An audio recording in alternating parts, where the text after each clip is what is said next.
Сегодня приготовим два очень вкусных салата и две необычные закуски, которые очень хорошо подойдут для праздника Нового года в новогоднюю ночь. Самый новогодний салат, который называется снежки.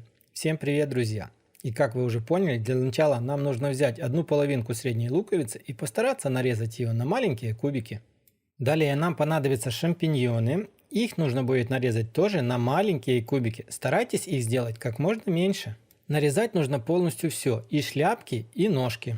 Нарезанные грибы отправляем на сухую сковородку. Вначале из грибов испаряем полностью всю влагу. Затем к грибам отправляем нарезанный лук. Добавляем где-то 2 столовые ложки подсолнечного масла и обжариваем полностью все до готовности. Обжаренные грибы с луком отправляем в отдельную тарелку и даем им полностью остыть. Дальше нам понадобится заранее отваренная одна половинка куриной грудки, и ее нам нужно постараться нарезать на небольшие кубики. Затем нужно взять заранее отваренные вкрутую куриные яйца, их должно быть 6 штук. Нужно разрезать их вдоль и подоставать из них желтки. Желтки отдельно, белки отдельно.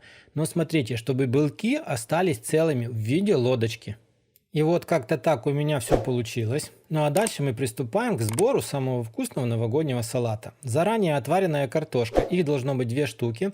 Натираем прямо в тарелку, вот так вот на крупной терке. Саму картошку нужно немного посолить и поперчить. Берем ложку и стараемся выделать равномерный, не толстый слой. Ложкой этот слой нужно немножко утрамбовать. На слой из картошки наносим небольшую сетку из майонеза. На следующий слой нам нужно натереть на крупной терке одну небольшую отваренную морковку.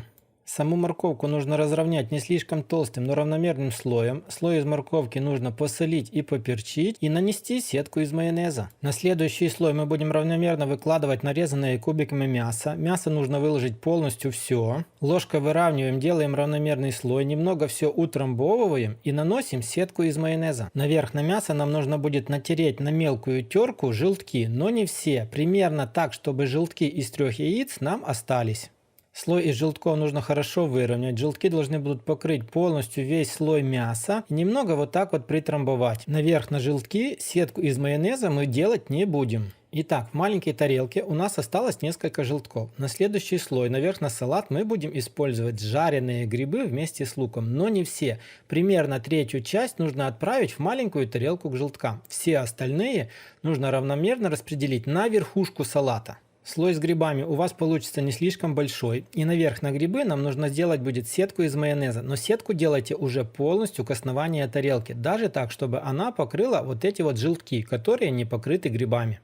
Саму тарелку с салатом мы отставляем немножко в сторонку, берем маленькую тарелку с желтками и жареными грибами, добавляем в нее примерно 1 столовую ложку майонеза и очень хорошо все перемешиваем. Затем берем маленькую ложку, берем белки и начинаем фаршировать белки. Небольшими порциями заполняем пустоту в белках, там где были желтки. И вот таким вот образом полностью все белки нужно нафаршировать. И после того, как вы зафаршировали все белки, возвращаемся на тарелку с салатом. И аккуратно каждый белок нужно разложить полностью по всей поверхности салата. Таким образом, чтобы белки не касались друг к другу. Расстояние между каждым белком должно быть от 5 мм до 1 см. В таком вот положении салат нужно отправить в холодильник минимум на 2 часа, для того, чтобы он хорошо пропитался. А перед самой подачей мы его украсим. На верхушку каждой половинки яйца нужно нанести небольшое количество майонеза. Далее берем кисточку и равномерно распределяем майонез полностью по всему яйцу. Слой у вас должен будет получиться не слишком большой, так чтобы яйца не были слишком сильно покрыты майонезом. Затем берем твердый сыр, натертый на мелкую терку. Сыр берите любой по вашему желанию, который вы считаете самым вкусным. И вот таким вот образом аккуратно нужно накрыть полностью всю верхушку салата. Майонез мы наносили для того, чтобы сам сыр не сползал из яиц. Наносите аккуратно, не слишком большим слоем, но так, чтобы полностью все было покрыто. В итоге у вас должно будет получиться, как будто бы у вас на тарелке лежит куча снежков. Далее ложкой вот так вот аккуратно еще немножко сыр прижимаем, так сказать, выделяем отдельно каждый снежок, чтобы его было хорошо видно. В самом конце по кругу салата еще раскладываем небольшие веточки укропа, имитируем небольшую новогоднюю елочку. И еще по кругу всего салата возле укропа раскладываем несколько зерен граната. Получается очень красиво. Таким же образом можно добавить несколько зерен на верхушку салата. Получается как будто бы бриллианты на снегу. Ну что ж, друзья, вот такой вот красивый и аккуратный салатик у меня сегодня получился. Это действительно самый новогодний салат, который можно для себя представить. Сегодня сделаем легкую, очень вкусную и красивую закуску для праздничного стола. Делается все легко, быстро, а стоит недорого. Ролик создан для публикации на YouTube, не для ТикТока. И для начала в глубокую тарелку нужно натереть на мелкой терке 2 отваренных вкрутую куриных яйца, а затем ту же мелкую терку с двух сторон смазываем подсолнечным маслом и на ней натираем плавленые сырки. А терку смазывали маслом для того, чтобы сырки к ней не прилипали, и поэтому их можно не замораживать. Затем нам понадобится небольшой пучок петрушки и укропа, и их вместе нужно будет очень хорошо измельчить. Измельченную зелень отправляем в общую глубокую тарелку. Еще нам понадобится один свежий вот такой вот большой огурец, и полностью весь огурец нужно натереть в отдельную тарелку на крупной терке. И после того, как вы натерли огурец, из него нужно убрать полностью всю жидкость, нужно его хорошо отжать. И только затем отжатый натертый огурец отправляем в общую тарелку.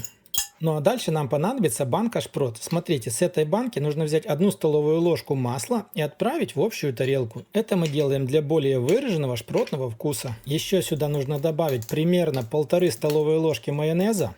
Ну и конечно же все очень хорошо перемешиваем. Также не забывайте, что нужно добавить соль и перец, добавляйте их по своему вкусу. И после того, как все перемешали, отставляем все на немного в сторонку. Ну а далее берем 2 листа лаваша, и на первый лист нам нужно отправить ровно половину вот этого салата, который мы приготовили. И только затем очень хорошо нужно выровнять все равномерным небольшим слоем почти по всей длине лаваша. Смотрите, примерно 5-7 сантиметров с дальнего края от вас этим салатом мы не заполняем. На это пустое место мы добавим небольшое количество майонеза и тоже его хорошо выровняем. Это для того, чтобы нам очень хорошо склеился край. Дальше мы берем второй лист лаваша и накрываем вот так вот сверху на первый лист. Хорошо все прижимаем, так чтобы нам все хорошо склеилось. Наверх на этот лист мы отправляем остатки того салата, который мы приготовили, и точно таким же образом нам его нужно будет выровнять. Ну а дальше мы берем банку шпрот, сливаем из них очень хорошо подсолнечное масло. И вот такими вот полосками нужно будет разложить полностью по всему листу лаваша. Смотрите, на этот вот лист у меня получилось 4 полоски вот таких вот ровных. Затем нам понадобится еще корейская морковка. И в полоски между шпротами вот таким вот образом мы будем добавлять небольшое количество корейской морковки.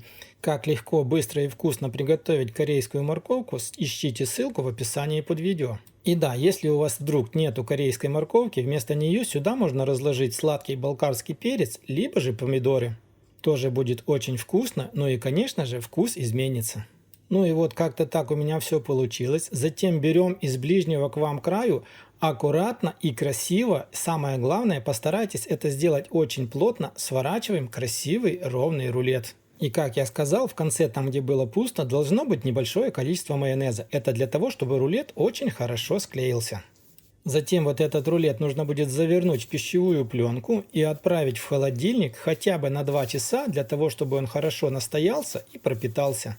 Примерно через 2 часа достаем наш рулет из пищевой пленки и нарезаем его на равномерные полоски, примерно толщиной 1,5-2 см. Смотрите, рулет нарезается красиво, хорошо, ничего нигде не разлопывается, а самое главное, он очень хорошо пропитался и очень хорошо склеился.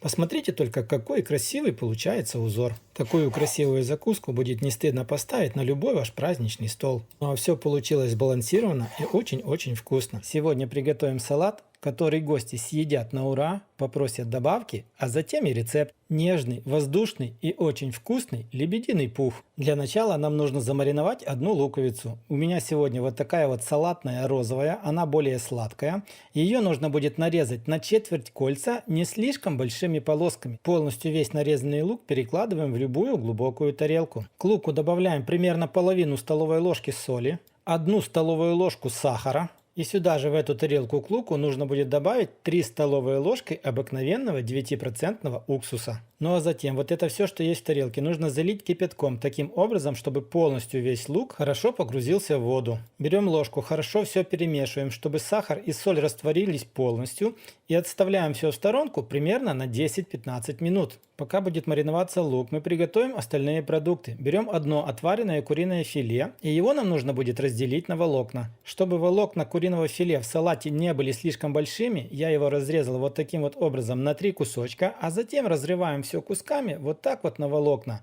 Собирать сегодня буду салат в обыкновенной тарелке. На дно тарелки нам нужно будет взять 2 небольшие, заранее отваренные картофелины, и их нужно будет натереть на крупной терке.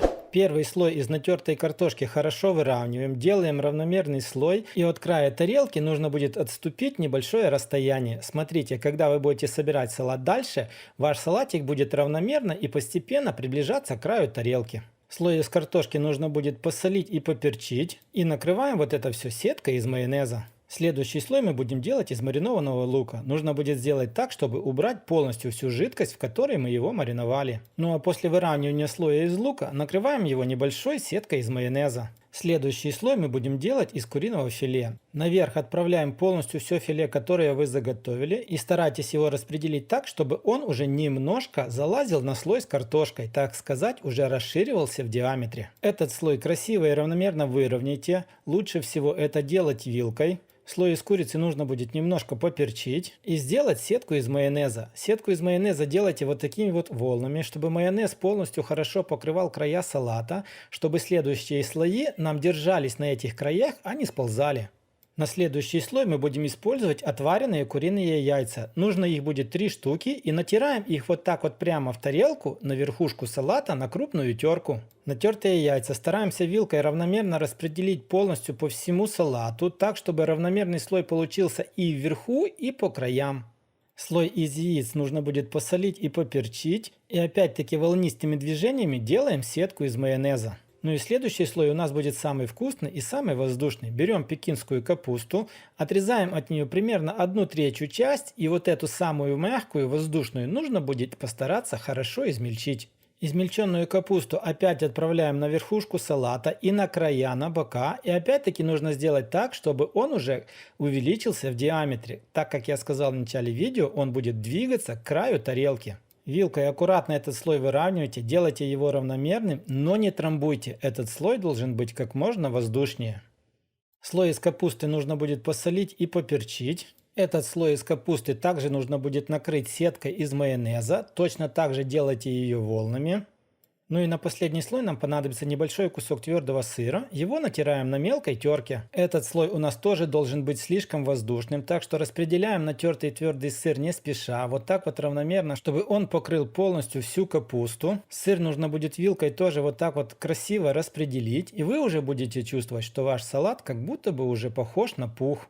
Далее салату нужно будет дать хотя бы час настояться, но непосредственно перед подачей его нужно будет украсить. Чтобы верхушка салата не была нам слишком сухой, я буду делать такую же сетку из майонеза. По кругу салата я сделаю такую как будто бы корону из мелко нарезанного укропа. Ну что ж, друзья, на этом приготовление салата подошло к концу. Салат получился вот таким вот красивым, воздушным, очень-очень вкусным. Я уверяю, что если ваши гости его попробуют, обязательно попросят добавки, а уходя домой, обязательно у вас попросят рецептик. Ну а если вам понравился ролик, обязательно поделитесь им с друзьями, поставьте лайк. Сегодня предлагаю сделать необычную, красивую, простую в приготовлении и недорогую закуску на праздничный стол. А для начала нам понадобится несколько штук отваренных шампиньонов. У меня были такие маленькие, и я использовал примерно 10-12 штук.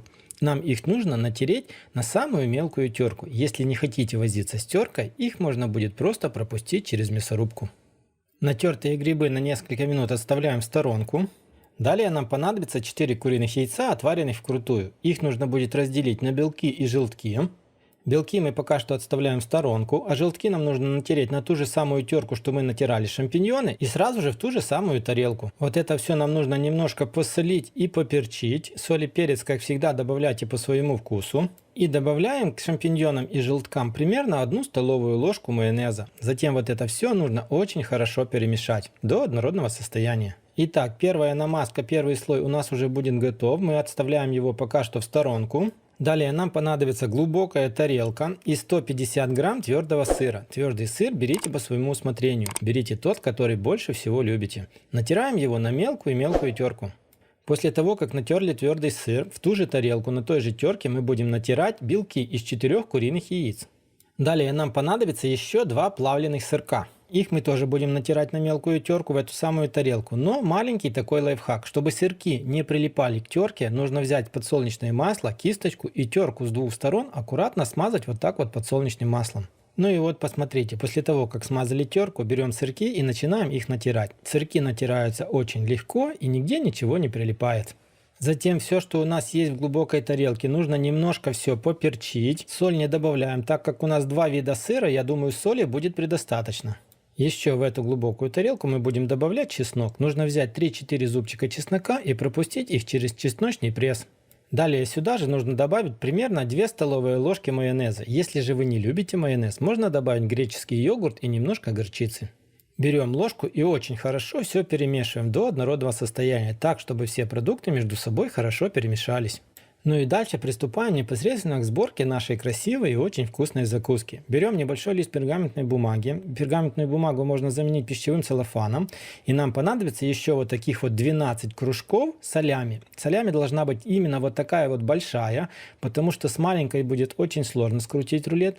И выкладываем ее вот так вот друг на друга, так чтобы между кусками солями нигде не было ни одного просвета. У вас должно получиться как будто бы один ровный пласт солями. Далее берем первую намазку, ту, что мы делали из желтков и грибов, и небольшим равномерным слоем нужно покрыть полностью вот этот большой пласт из солями, так, чтобы покрылась полностью вся площадь, нигде не оставляйте просветов.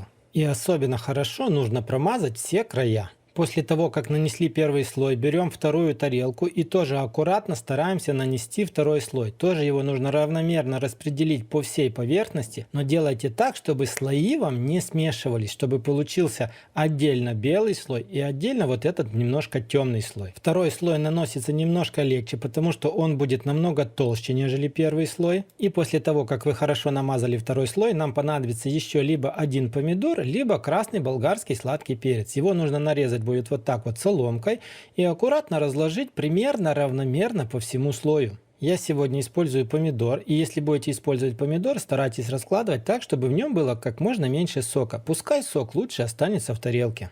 После того, как вы все пораскладывали, берем за ближний край к вам и аккуратно начинаем сворачивать рулет. Старайтесь сделать так, чтобы он получился у вас как можно плотнее. К пергаменту ничего не будет прилипать, у вас должна будет получиться красивая, равномерная, как будто бы большая колбаска. Затем вот этот получившийся рулет нам нужно свернуть в этот же пергамент, на котором мы его готовили. Нужно свернуть его аккуратно и как можно поплотнее. По краям нужно завернуть так, как будто бы вы заворачиваете конфетку. И в итоге у вас получится как будто бы палка колбасы, завернутая в пергаментную бумагу. Отправляем наш рулет, так сказать, импровизированную большую колбаску в холодильник минимум на 2 часа, но в моем случае он будет стоять целую ночь. А с утра мы посмотрим, что же у нас получилось.